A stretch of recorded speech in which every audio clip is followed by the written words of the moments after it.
Cognizantability. Introduction to Section 1. Have you ever seen the mind?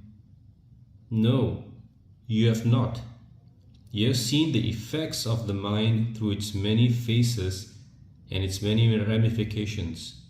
Also, you have felt the results of the mind in your own life and in the lives of others.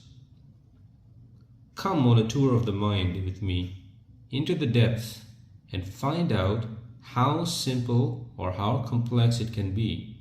See for yourself how easy it is for you to control your mind and fathom your problems from the innermost recesses of your being. All that and more, cognizantability will awaken in you. You may not understand everything that you read, but you will acknowledge much more than you anticipate. You will become aware of your mind as it is, because the mind, as you will find out, is the essence of time and space.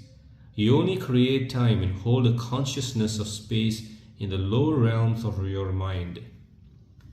Through the study of cognizantability, you can learn to awaken and use the mind in its entirety to solve problems of any nature for the attainment of true and deeply satisfying happiness. You do not have to work too hard at this study. You must only have the concentration to read all of the aphorisms and the commentaries several times, and then, strange as it may seem, your own subconscious mind will take over the study for you, completing your task. When you finish reading Cognizantability the first time, go over it again and study it thoroughly. At this time, you will begin to understand that what was confusing to you the first time you read it. Now you're going to get the treat of your life. Take the cognizantability apart and try to disprove to yourself everything you have read. Do this, and you will do much more for yourself. Cognizantability is comprised of aphorisms and the explanation of the interrelated 5 states of mind. An aphorism, as you know, is a short, easy to remember statement. I have given a brief explanation of each aphorism, which some practical examples of how the study of the 5 states of mind can help you gain a greater control of the mind. The mere reading of the precepts will do no great good, other than perhaps stimulate some intellectual thought along psychological and philosophical lines. The practical, consistent practice of certain keys to be found by you in the precepts will, however, produce results. As the time element is involved in our daily lives, so much so that very often we do not have the time to do the things we feel we should do, let alone those we would like to do. I have often told my students, and a consistent practice for even 5 minutes a day, after many days will definitely produce remarkable results. Like the man who decided to construct a fence around his house, while being pressed for lack of time, he could only manage to put 1 stake in the ground every day. There wasn't much to be seen after 2 weeks of his labor. And of course, this afforded much backyard gossip for the neighbors. All the gossip stopped, however, when in only 2 months' time of his consistent labor of placing 1 fence stake in the ground every day, the fence stood complete to be enjoyed by the owner and the neighbors alike. You'll find as you turn the pages at random that each precept is separate and complete in itself, yet they are all interrelated and should be read in a broad sense as well as be studied individually. It is suggested that cognizantability be read in its entirety first, then each chapter should be studied as a unit. Following this, each precept may be taken separately and digested through the subconscious mind. Cognizantability, intuitively read, will feed the intellect into a healthy cognition of its own contents. When cognizantability has been read by you, it must be digested. I suggest that you do not try to digest it consciously, but take 1 aphorism a day. Think it over carefully. It will unfold itself in your mind. Be careful to remember it correctly or jot it down on a piece of paper and carry it with you. All is now ready for you to really unfold your innermost nature. Just open up and allow the superconscious mind to take over. Many books are written on psychology, philosophy, and metaphysics, but this treatise incorporates the essence of all three. All you need to know about the mind is within these pages. Endless ramifications and systems of thought can be and have been constructed, but here is a lasting and correct way to produce results in your everyday life. Concentration is a thing hoped for, but seldom attained. Meditation is the outcome of a concentrated mind. Not only must the conscious mind be concentrated, but the subconscious mind as well for meditation to begin.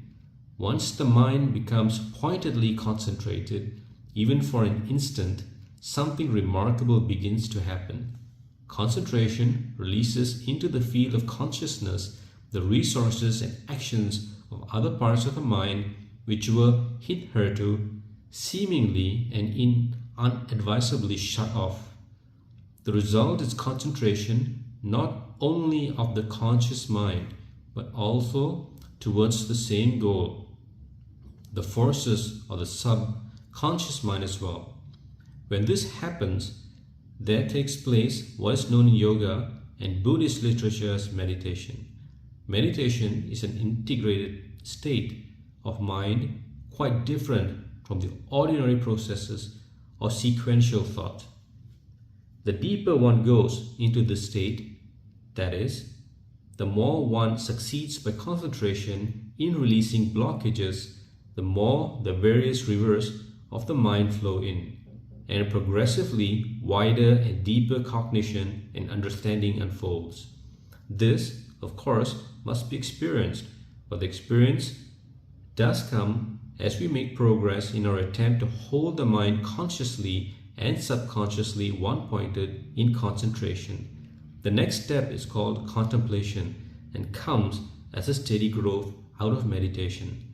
One unfolds into the other. Contemplation is a state rarely, if ever, attained by the average man.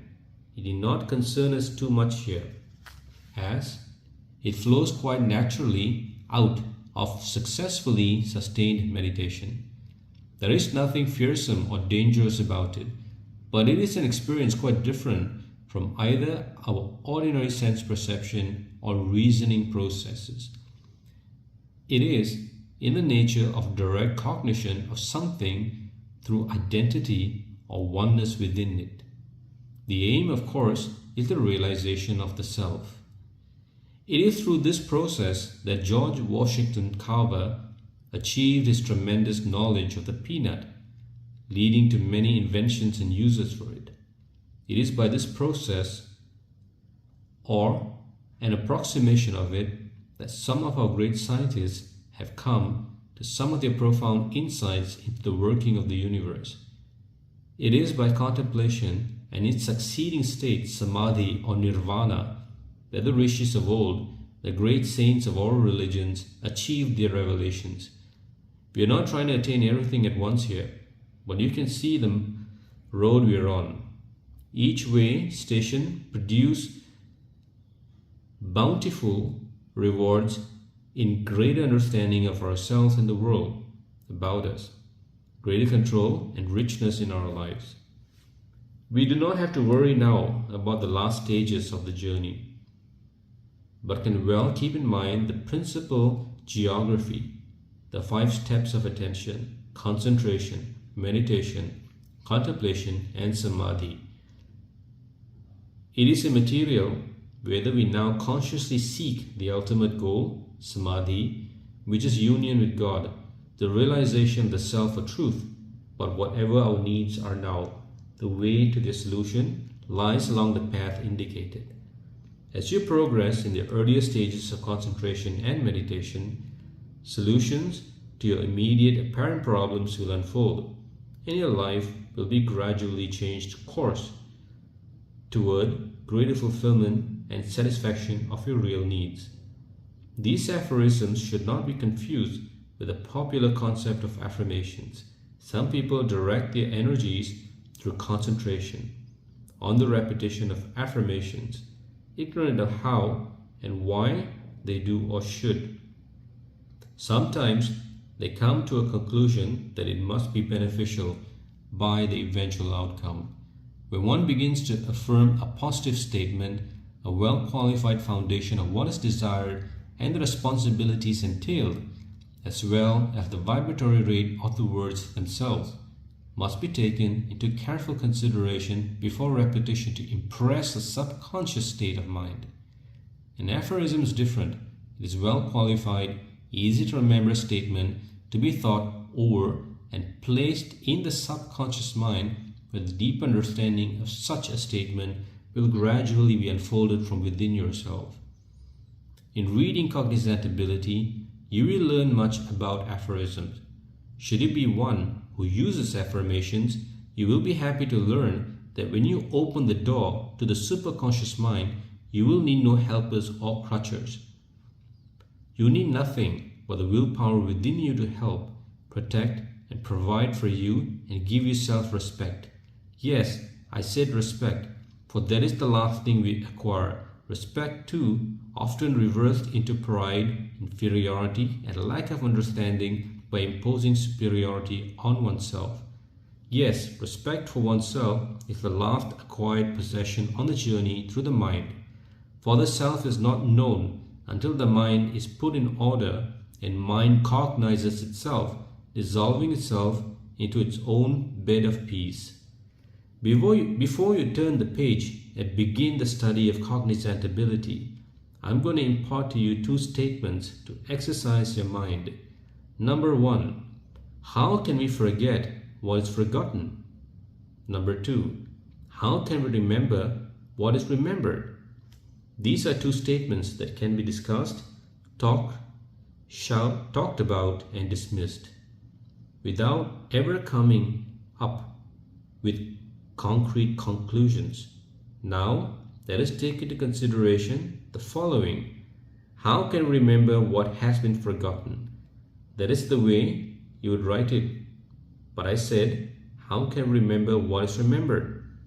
And this is what it means, that nothing is forgotten. It is all locked up in the mind and can be brought out by the proper handling of the mind. The next statement, how can we forget what is forgotten? Now that is even more ambiguous than the one I just explained. However, it is easy when you look at it in the right light, in the light of desire. For desire is the forces that drives humanity onward and through all phases of the mind. Desire is the only thing that holds this world together. So how can we really forget what is forgotten? Have not all things been forgotten when the focus of desire has been transmuted into the realm of desirelessness? So, truly, how can we forget what is forgotten when through changing our desire we change our life? By changing our life we change those around us and so the world. What is forgotten in that desire changed. However, it still exists in the halls of memory, in the essence of time, cause and space, the superconscious mind, of which you will learn more later. So, on with the study, and it may lead you into that for which you are destined, peace, power, and a positive, unfolded life. Vedic Dharma, man's spiritual, philosophical, and devotional laws and guidelines, leads him through the practice to the ultimate within himself. For many thousands of years, each preceptor has elucidated portions or all of these systematic teachings to his closest disciples, thus adding to the ever-growing wealth of Hinduism. It was when we were finishing the Lexicon of Dancing with Shiva in 1993, 44 years after the aphorism of cognizantability were unfolded, that surprisingly we found that the 5 states of mind that were so unexpectedly unfolded in 1950s have names in the Sanskrit language, which I had no knowledge of them. The various definitions of mind and consciousness which form the essence of the aphorisms were in a way retrofitted the systems of the eminent contemporary Indian scholars who knew the Sanskrit nomenclature and made connections between the traditional term and the superconscious messages of many decades ago.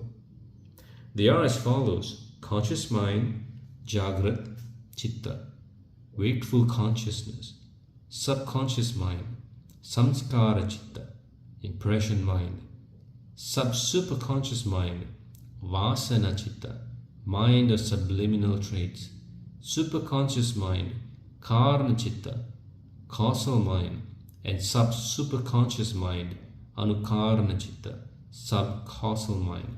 My Satguru was truly right when he often said, "There is nothing new, it is all finished long ago." The 5 states of mind and the basic laws of transmutation here again outlined for the seeker needed knowledge and tools to unleash the force of awareness from the seeming bondages of mind to realize the self-God beyond all aspects of mind, time, space, and causation. Learn to distinguish the vibratory rate of each state, using them as a roadmap of the within to know where you want consciousness at all times. In doing so, the vibration of your individual awareness when opposed to the state of mind will become apparent. Thus, in thoroughly understanding the vibratory rate of duality, awareness versus a state of mind, it is possible to retroactively realize the pure non-dual state. The precepts represent milestones or landmarks along the road to the superconscious. Using these as points of departure, we can survey what has passed, be aware of our progress, and view our approaching destination. In this treatise, you will find the door to be unlocked to realize your own self. The knowledge contained herein has assimilated the wisdom of the psychology and metaphysics of the West, the ancient yoga philosophy of the East, and is presented in a way easy to understand and simple to master. When you read and reread it, you will be happily rewarded with what is unfolded to you.